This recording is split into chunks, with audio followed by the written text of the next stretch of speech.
Relakah para habaib dipecah belah? Relakah para ulama dipecah belah? Relakah negeri ini dipecah belah? 80 tahun merdeka, tiba-tiba ada gejala lagi. Kita mau dijajah oleh penjajah berjubah. Na'udzubillahi min. Itu yang saya lihat.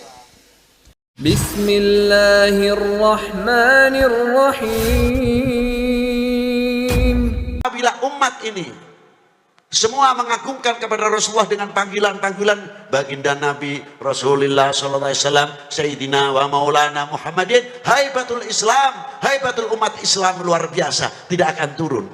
Mengapa kita haibahnya turun?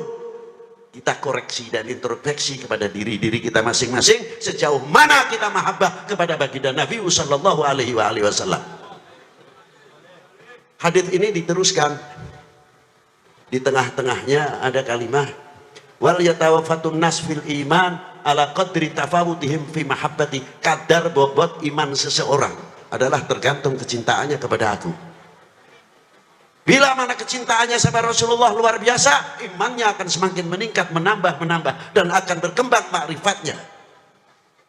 Hadits ini bisa diputar balik.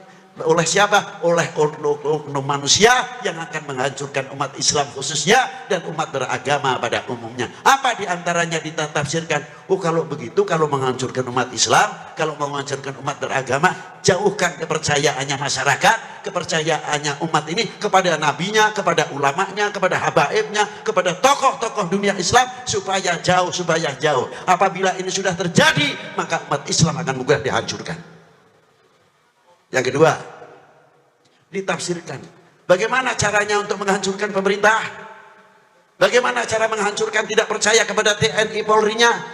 Orbit terus, kesalahan yang kecil diorbitkan supaya kepercayaan masyarakat ini jauh, diangkat yang oknum-oknumnya, supaya kita semakin jauh kepercayaannya kepada TNI Polri-nya dan pemerintah. Apabila masyarakat ini sudah kena hoax, karena di Indonesia ada dua ketahanan yang kuat. Yang pertama, pertahanan yang kuat adalah TNI Polri, ekonomi, pertanian, pendidikan. Itu diantaranya pertahanan nasional. Yang kedua, pertahanan semesta adalah rakyat. Bagaimana cara menghancurkan? Bikin hoax. Buka aib-aib, kesalahan-kesalahan kalau ada. Sekecil apapun. Biar habaib dengan habaib tarung. Habaib tidak percaya dengan warga Nahdlatul Ulama atau Nahdlatul Ulamanya, biar Nahdlatul Ulama tidak suka kepada Ahlul Bait, antar kiai dengan kiai. 8 tahun yang lalu sudah pernah saya ingatkan. Apa yang terjadi? Arahnya kemana? Arahnya supaya Indonesia chaos, supaya kita tidak percaya, sehingga kita sesama kita tarung baku hantam, sehingga Indonesia tidak bisa akan maju. Selalu begitu yang diharapkan, sehingga Indonesia pecah-pecah. Wahai bangsaku yang kubanggakan, relakah negerimu terpecah belah? Jawab yang keras. Wahai bangsaku yang kubanggakan, relakah negerimu terpecah belah? Relakah para habaib dipecah belah? Relakah para ulama dipecah belah? Relakah negeri ini dipecah belah? Relakah TNI Polri dengan masyarakat dipecah belah?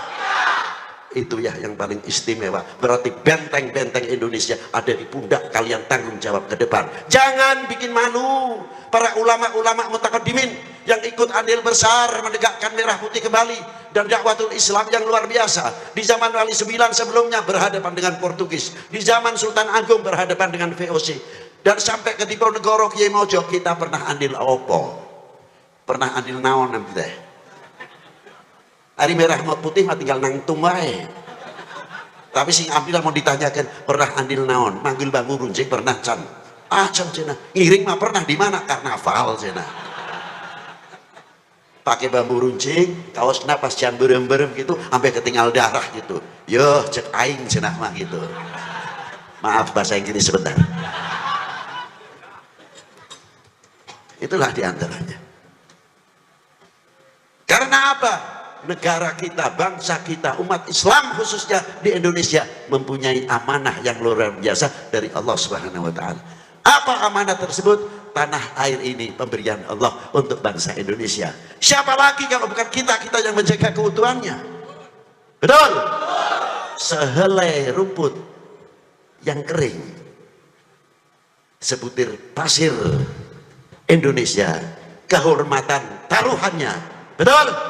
Assalamualaikum warahmatullahi wabarakatuh. Tempo hari saya dakwah di daerah Jambi, Sumatera Selatan. Tablighul Akbar. Itu kiai-kiai banyak mengatakan, Bang Haji, kami di belakang Bang Haji. Saya pengen sih dia di depan saya, ya bukan di belakang ya.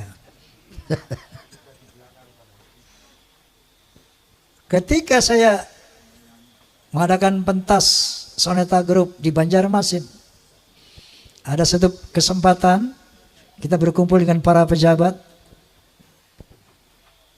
Salah satu pejabat daerah mengatakan, Bang Haji, saya yakin bahwa sebagian besar rakyat Indonesia sama dengan Bang Haji.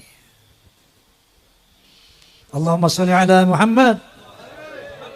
Allahu Akbar. Kenapa? Karena mereka sejak ratusan tahun melihat fenomena ini.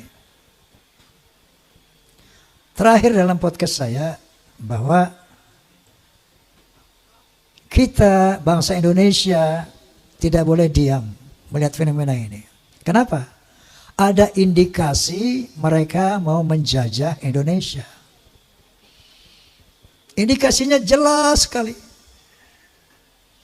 Ada yang bagian memalsukan kuburan. Di mana-mana dibikin kuburan-kuburan palsu. Alhamdulillah, menurut keterangan beliau juga sudah banyak yang dibongkar. Ada kuburan-kuburan keramat seperti di Madura, kita lihat di YouTube. Sudah lama sebagai nama orang itu, tiba-tiba ditambah namanya menjadi ada Ba'alawinya gitu. Asegaf. Yang paling trending yaitu KRT Sumo di Ningrat di Semarang, diganti namanya dengan Habib Hasan bin Toha bin Yahya. Kuburan-kuburan palsu, Masya Allah, seluruh Jawa, di Kalimantan banyak sekali ternyata.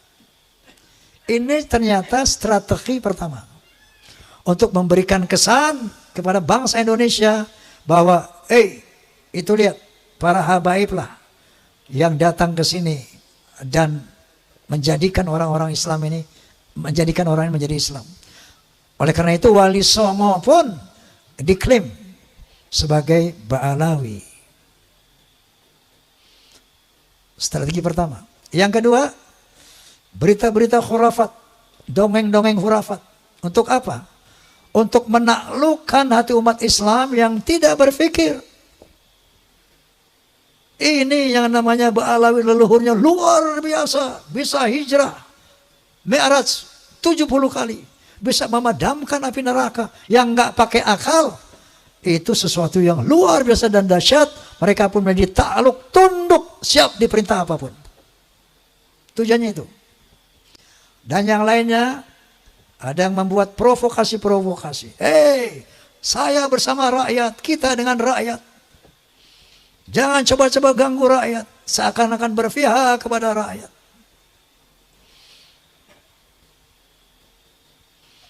Ada lagi provokator. Asah golokmu, asah pedangmu, asah celuritmu. Dia mengadu domba kita pribumi. Sementara mereka akan memetik hasilnya.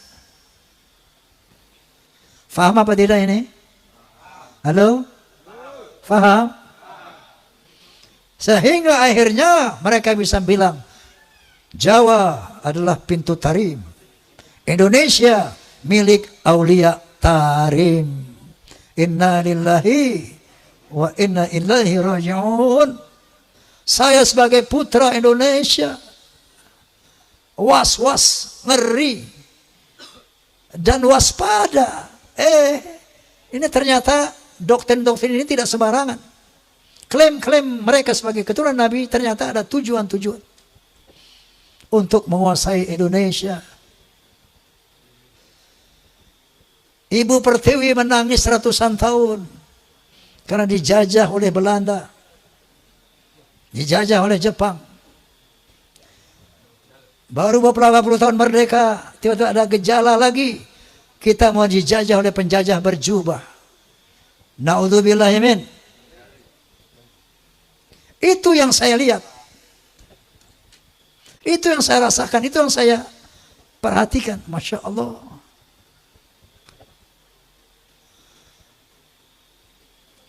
Saya tidak punya kepentingan. Dan sering saya katakan, apapun yang saya ucapkan ini bukan berdasarkan kebencian. Na'udzubillah. Bukan berdasarkan saya punya kepentingan. Dasarnya qulil haqqa walau kana murra. Dasarnya adalah watawassaw bil haqq watawassaw bis sabr. Dasarnya adalah demi menyelamatkan akidah, jadi menyelamatkan Indonesia dari penjajahan dan perbudakan spiritual dan politik.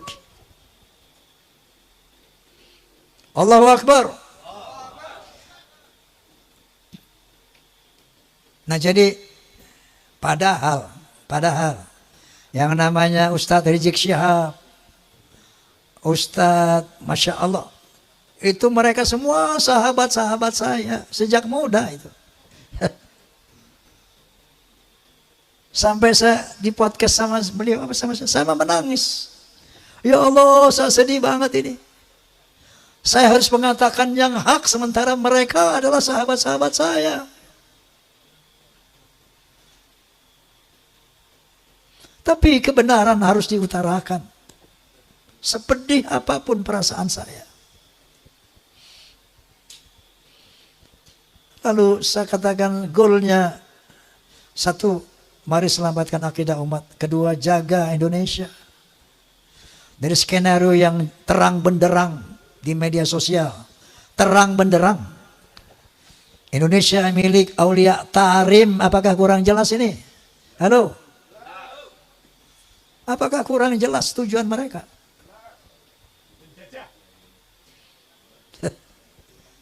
Jadi ini dari dasar hati yang tulus sebagai umat Muhammad SAW dan sebagai anak bangsa Indonesia. Penjajahan perbudakan spiritual. Nah itu dengar ya kamu tuh. Penjajahan perbudakan spiritual. Ngono loh. Tetapi karena kita sama-sama umat Islam, ini memang harus kita selesaikan. Ya. Namun goalnya nanti pertama tentu selamatkan Indonesia dari penjajahan mereka. Makanya saya sepakat dengan Gus Abbas, pemerintah harus turun tangan ini. Ini masalah bangsa, masalah NKRI. Harus turun tangan. Kalau enggak saya khawatir ini bisa perang saudara.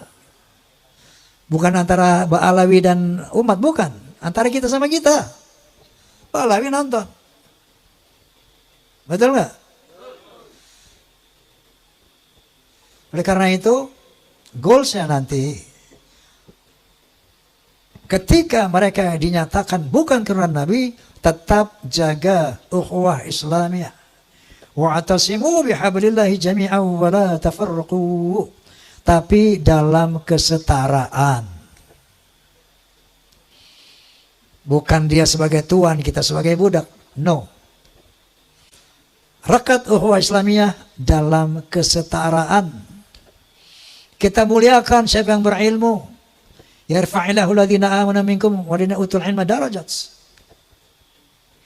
Kita muliakan siapapun yang berilmu. Tadi golongan mereka dari manapun. Dan kita muliakan orang-orang yang bertakwa. Tidak ada kemuliaan atas nasab. Sebagaimana firman Allah Subhanahu wa taala, sebagaimana dinyatakan oleh Rasulullah sallallahu alaihi wasallam. Ini harus kita perbaiki sistem sosial antara Ba'alawi dan pribumi. Kalau mau sama-sama merekat ukhuwah Islamiyah dalam kesetaraan. Jangan kami putra bangsa menjadi budak-budak kalian, secara spiritual ataupun secara politik.